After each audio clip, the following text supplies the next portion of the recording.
আমি সর্বশক্তিমান আল্লাহর নামে সশ্রদ্ধ চিত্তে শপথ করিতেছি যে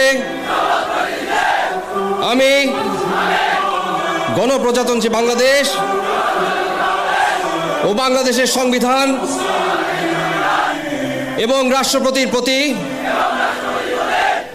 অকৃত্রিম বিশ্বস্ততা ও আনুগত্য পোষণ করিব। আমি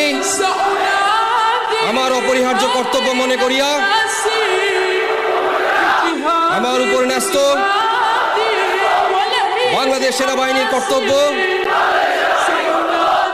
আমি সততা ও বিশ্বস্ততার সহিত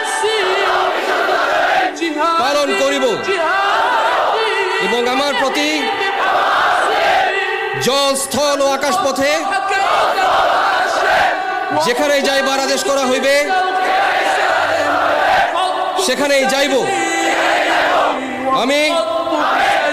আমার জীবন বিপন্ন করিয়াও আমার উপর নিয়োজিত কর্তব্যরত যে কোনো ঊর্ধ্বতন কর্মকর্তার সকল আদেশ পালন